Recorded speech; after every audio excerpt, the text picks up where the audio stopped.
So why Hardcore Classic is so much more than just a one-life character. Let's see this. Long ago, I did a video talking about how Blizzard may go about implementing hardcore realms into the game officially, and there was a ton of good discussion around it. Today I wanted to do a bit of a follow-up to that video, as whilst the motto surrounding hardcore is death equals delete, I feel that there is a lot more to it which has led this community-driven game mode to its current success. You might have seen recently during a game like WoW not having hardcore is just a big L. I do definitely think that it's an amazing game mode to play, so I hope that it's gonna, you know, happen for real, and it does seem like it will, right? Vage, thank you for the raid as well. Hardcore All-Stars tournament the other weekend that they mentioned there's going to be a large announcement on the season finale on May 13th. If this event is kind of new to you, it's essentially speedrunning several dungeons in a row with hardcore characters, or attempting to, that is, without dying. The event— I actually think that this event is really cool. I do like the idea behind it a lot. At first I was like, that's probably not that cool. Like, okay, you're just speedrunning some dungeons, but I've joined one of the tournaments before, the Dead Mines tournament, and I had an absolute blast doing that. That was so much fun. So maybe next time there's one of these all-star tournaments, I would consider even participating in that, right? We'll see though. Astronaut, what's up? Attempting to, that is, without dying. The event is also sponsored in part by Blizzard, and they hope to be joined by Agrend on the day too. That's as though a pretty good chance to announce the inevitable, right? At this point, it doesn't look like we have long left to wait before we hear about real hardcore servers. All the same, I know how things can go with working on something big. You do loads of work in the background, you finally announce it, it's all ready to go, and then people start giving feedback when it's kind of too late for major changes. Who knows? Yeah, but it's also like Classic is such a Classic Plus, or like a game mode that's specialized in like a certain way, is really hard to do well because there's so many polarizing opinions, especially when it comes to Classic WoW. That's why a Classic Plus would be amazing, but really difficult to pull off well, because there's so many different opinions and thoughts of what could be the best, right? So they have to like sort of figure out what the best course of action really is and go with that, right? It's actually a really hard thing to do correctly. But yeah, thank you so much, The Olsen, for the 2 months. Old school RuneScape is doing it really well, and I do think, and I've said this a lot before, if they go down this route of giving us a custom server, like a hardcore with maybe some specialized rules, perhaps even a Classic Plus, look at what other games, and heck, even like what some private servers have done, right? Because clearly there is a interest for it, and it has been done successfully in other video games and in other sections of WoW. So see what they have done when what works well, and then try to implement the things that are the best in that regard, right? I do think it could be really big long term, but it does require a lot of work. Classic Plus would be bigger in the long term than Hardcore. I think Classic Plus could potentially be very big. That is true. As long as they don't have the community to decide what's good, otherwise we'll have another bad expansion. Yeah, I mean, I don't know. You do need to listen to the community, but with a grain of salt, right? It's a hard thing, right, to really balance well. Maybe whatever the announcement is regarding is still a while off, and I like making videos around this topic either way, so I'm still gonna do it. So in my previous video, a lot of what I said is that how the hardcore community has grown the scene so far has, in my opinion, been the best way to do things. But I think Blizzard would struggle to actually implement many of the rules they have set out officially. I think this is hard. It's very hard to do this, right? So that's why I'm wondering, we might just get a button that says, hey dude, okay, it's hardcore, you die, your character's gone. And then if you want to abide by these rules, you would still have to use the add-on. I have a very strong feeling that's how it's gonna go down, but we do know that Blizzard has made a little bit of a change in regards to some certain things. I mean, we've seen the change in regards to the Defias Trader that no longer get flagged by Horde. There was a blue post about that 2 days ago, I believe. So there is some changes that are actually implemented into the game, specifically for hardcore already, right? So it could be a thing, right? That's what I'm hoping for, just a straight no, you can't log in with a warning. It might be what we're getting. That might definitely be it. What I could have done a better job of talking about is the fact that hardcore is much more than just your character has one life. And an incredibly important aspect of it is being SSF, or solo self-found. Yep. This is basically being your own source for anything you want to achieve in the game. If you want to I like this. I know MMOs are all about the community and, like, you know, grouping up and, like, you know, trading and stuff, but I actually really like the solo self-found vibe of hardcore. I do think there is a little bit of, like, you know, lacking stuff in terms of, like, okay, grouping up with people and talking and stuff, but I actually really have been enjoying just, okay, whatever you find, that's what you find. I've been really having a lot of fun with that, right? Probably we'll get some Realm Tech hardcore, and then they will do some anti-grief changes to quest NPCs. That definitely might be what we're getting. Yeah, that is a very likely, I think. It's a slapped on a hardcore thing where you can talk to your character or a server, and then there's going to be some changes in regards to the griefing of NPCs. That's very likely, I think. Solo Self-Found is what got me playing a lot of games, PoE and OSRS with the group Iron Man mode, and doing something like Bro SSF in PoE is fun. I don't know what Bro SSF is, but I do agree that I really like Solo Self-Found a lot. I think it's super fun. Maybe it's because I'm antisocial, but, you know, that's how it goes. What's up? Hello, fans of World of Warcraft. The long wait is finally over. We can now introduce Hardcore 2.0, available on Android. No, dude, it's not going to be a mobile. You barbarians don't have phones? It's not going to be a mobile, okay? Stop. After certain profession armor, you need to level the stats. If you want alchemy potions all the time, you more or less have to be alchemy and herbalism. Yep, it's if fun. You want to go to a rare vendor in a dangerous location for a schematic or a pattern, you have to go there instead of just buying it off the auction house. It's cool. And if you want to get a quest reward that's going to last you for 24 levels, you have to work out how to solo it. You gotta risk the biscuit, and then when you risk the biscuit, and if you get to eat the biscuit afterwards, it tastes really good. I love the fact, and in the current way we're playing hardcore, there is nobody that has had like people trade them gear, right? Everybody, all the gear, if you go over and inspect a hardcore player, all the gear they've gotten is gear that they have found or crafted or, like, you know, figured out a way to solo a boss to achieve, right? It's not been like a traded down from a higher level, right? Is this a new t-shirt? I'm running out of t-shirts, so I'm wearing a Forsen t-shirt today. Yeah. It's a Forsen t-shirt that looks like a chicken. So that's it, man. All right, let's see this. So I want to do a mention to another game that's successfully run a game mode that has solo self-found elements for many years now. Old school RuneScape. And even if you don't know anything about the game... I don't. I've played OSRS maybe 5 hours total, but I have heard that this mode that they have done, like Iron Man mode, I believe it's called, has been incredibly successful, and also... I don't know what it's actually called. I'm going to say RuneScape Plus, but I think it's just like the OSRS way that it's played. It's basically, there is a community board where they can, like, list changes or, like, you know, suggestions for future patches or whatever. And if it gets enough upvotes and, like, people like it enough, then it's going to get implemented. It's a really cool way of having, like, a version that changes like the game, right? The poll booth, yeah, exactly. It's community polled.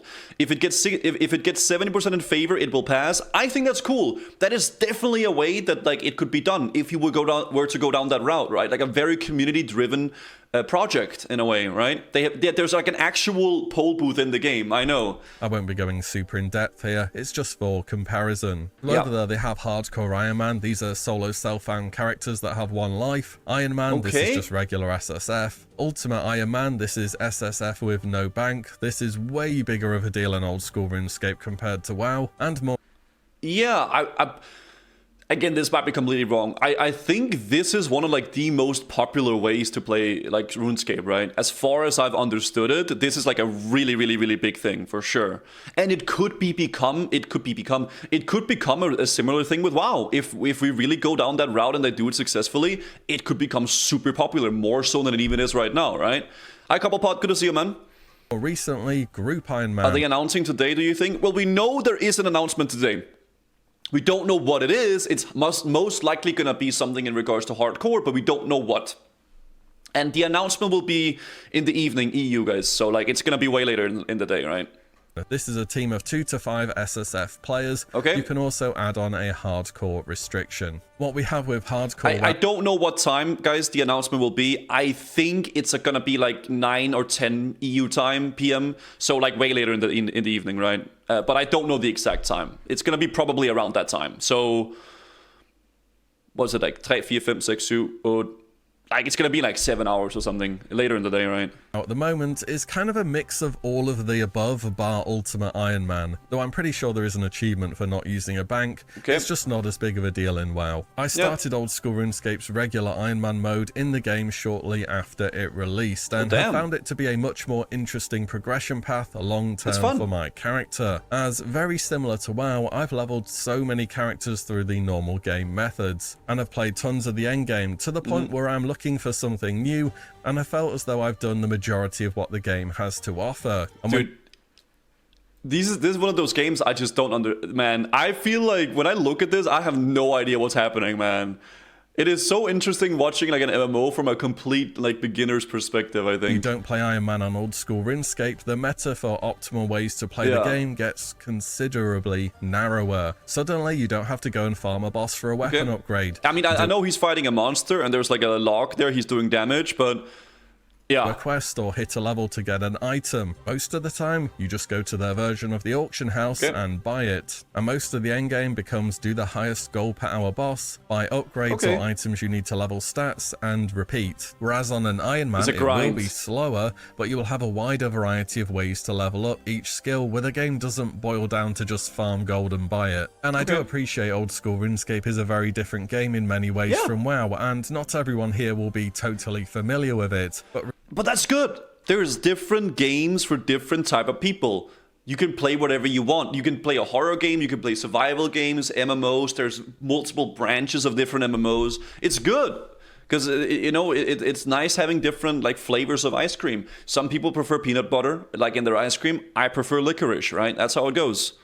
Regardless of what the optimal way to play the game is, people will eventually follow the path of least resistance and revert back to the meta game. And when people start seeing others doing something which is faster, they will start to feel as though they are wasting their time by opting into doing something which is slower. And suddenly you have people back to boosting, using gold to give new characters bags, enchanted weapons. I think the FOMO is really big, like fear of missing out. They want to make sure that they get as fast as possible levels so they can get max level ASAP and then actually, you know, reach endgame as fast as possible, right? It's a very big thing, and it's, you know, people forget that it's about the journey sometimes, right? You should really try OSRS, try to give it an actual try more than running around for 5 hours. Yeah, I mean, I might enjoy it. You might be right. Maybe I would end up really enjoying OSRS. Who knows? At the moment, I'm not gonna do it, but maybe at some point it could be fun to actually give it a try, right?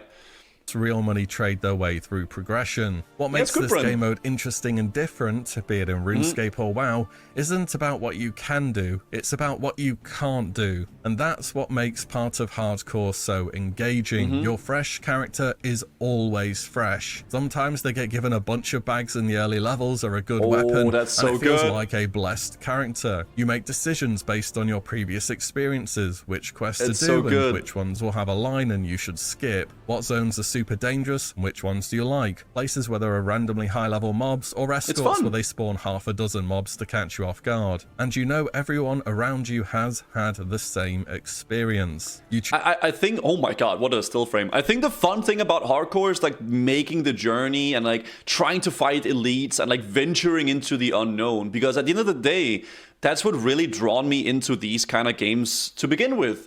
Like exploring a new world for the first time, seeing what you can and you can't do, and like just, you know, immersing yourself into a game. And that's what hardcore does really well. Choose professions based off of what you want in the long run, and you are, well, self-sufficient, basically. Hardcore started off with the idea of death equals delete, but over time has evolved massively. Unofficial servers have, strangely enough, done the scene a huge favour. As there's currently no way to know who or who isn't a hardcore character, rules have been made to try and keep players honest in their pursuit to level 60. Rules such as no trading, auction house, mailbox, grouping, and so on. And it's under this rule set on unofficial servers that hardcore has grown to the size it's at now. It's definitely, I think, all these like little changes and stuff that has made it like really what it is. I think like made it a lot more accessible and fun to everybody. I think PvP griefing is the largest problem at the moment. Griefing is definitely a huge problem. That is very, very true.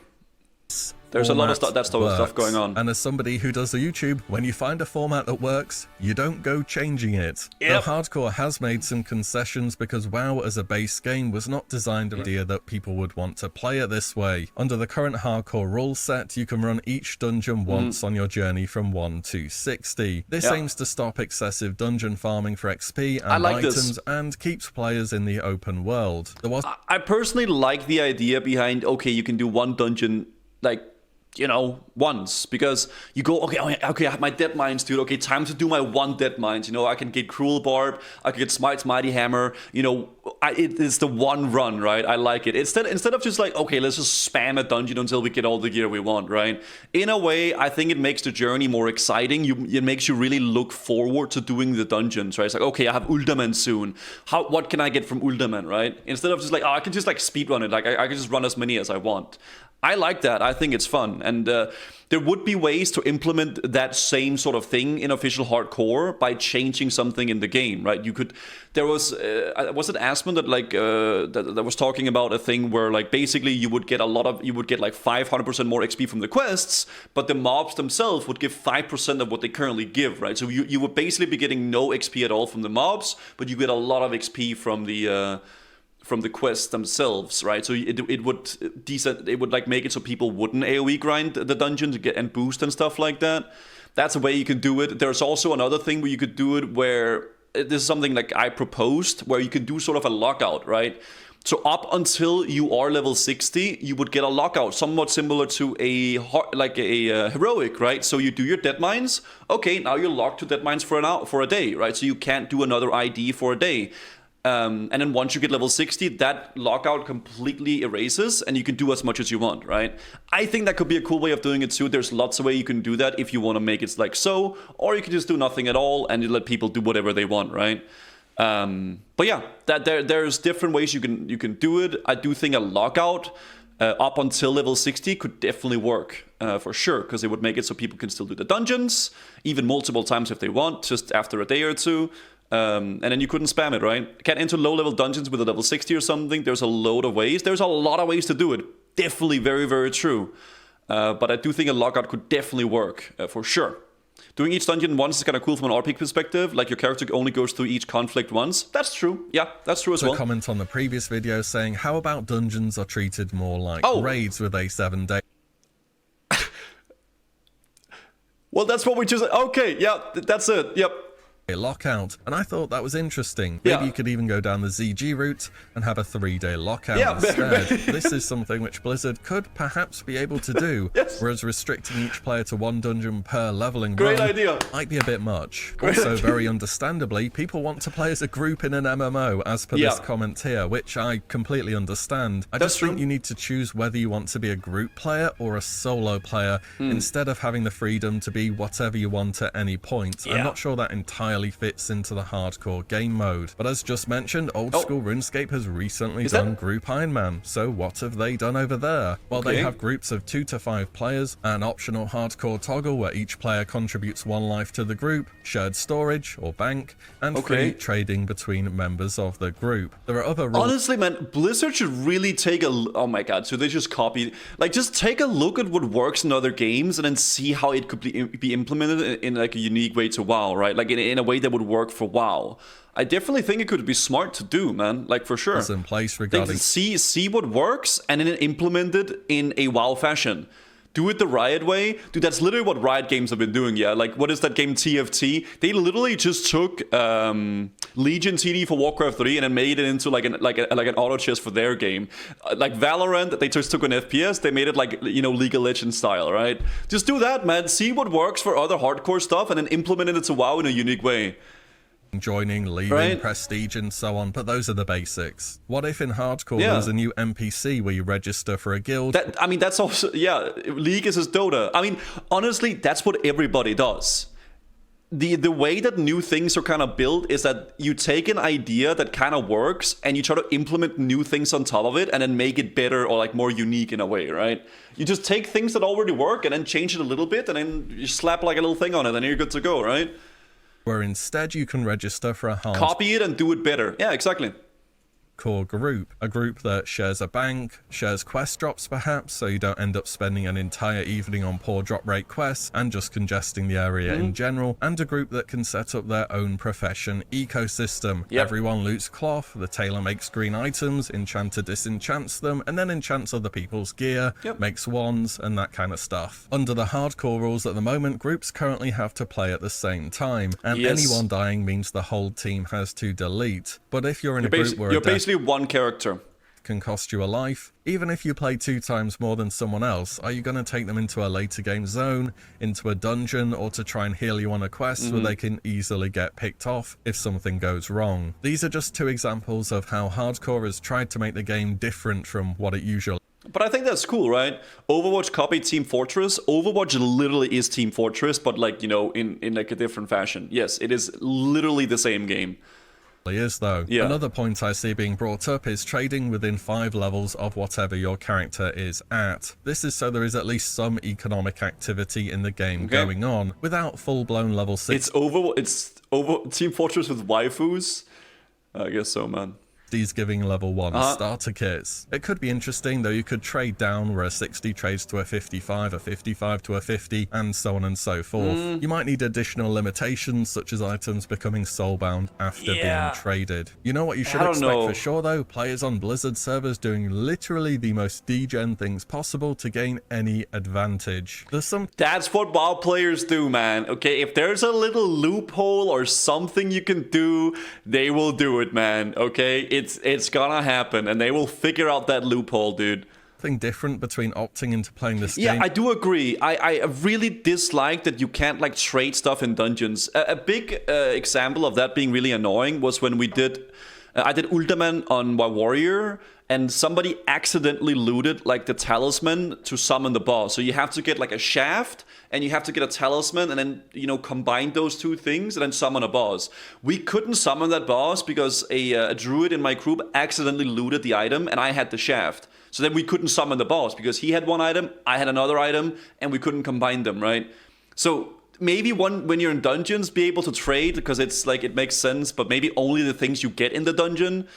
I don't know. There's little things like that, right? Yeah, I basically got shafted. Yeah, it was not nice. Mode when it's community driven and for fun, and when Blizzard is offering it as an official service and people start acting like the naughty or kid. Communicate better. Dude, he accidentally looted it.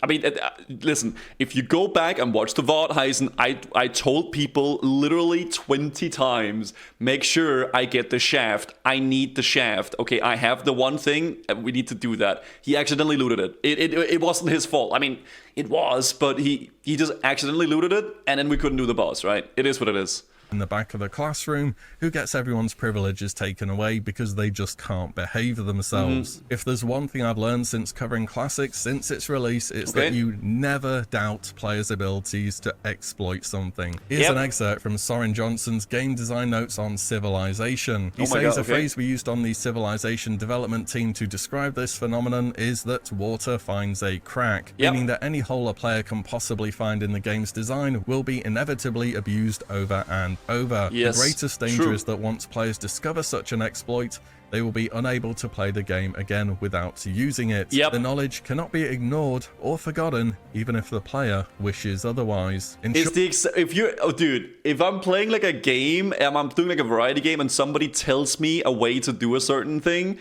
it's like you can't forget it.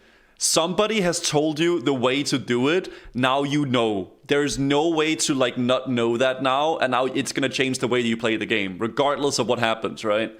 That's how it goes. What this means for hardcore is, if you give people a game where it's possible to boost, they will boost. If you give people a game where they can trade and group freely, they will overpower the content. And if you give people a game where gold is king, there will be bots and people will real money trade. People will abuse it. No matter what, you know, if there's an option to abuse something, they will do it. It literally will happen. 100%. All of these are currently being mitigated by the hardcore rules, and whilst tactics such as these are made more difficult by having a one-life character, having one life does Classic players are the best at this. It's not just classic players, it's everybody. Every single game, every single, like, it's just people. It's the way people work, right? Like, it's not just a classic thing or like a retail thing. It's just in general, that's how players are. That's how people are. Right. Not prevent any of them from happening. It is the solo self-found aspect of hardcore that does. And that's why for me, hardcore is way much more than just having a one-life character. As mentioned earlier, the hardcore scene has grown to where it is now under these rules. Yes. It's proven to be a format that has seen exponential growth with no signs of hitting the brakes anytime soon. It's been hype. I'm hopeful that what's made hardcore to be where it's at the moment is something that we can find on Blizzard's official servers. But I guess the announcement on May 13th will tell us soon enough either way. And that is today, guys. The announcement will be today. That's just what I think, both as a classic WoW enjoyer and someone who's spent many hours playing a solo self-found game mode on another MMO. What do you reckon? Is a one-life character enough for you to be happy, or are you looking for more of a continuation of what has made hardcore reach the point it's at the moment? Let me know below. And as always, thank you all so much for watching and listening in. I really think that, like, just slapping on like a hardcore mode, I do think there's more things that would have to be done to make it really to make it overall good and as a better experience. But what those changes should be, that's the hard part, right? That's the thing that's difficult figuring out, right? Next one. Thank you for your patronage. Well, we'll see.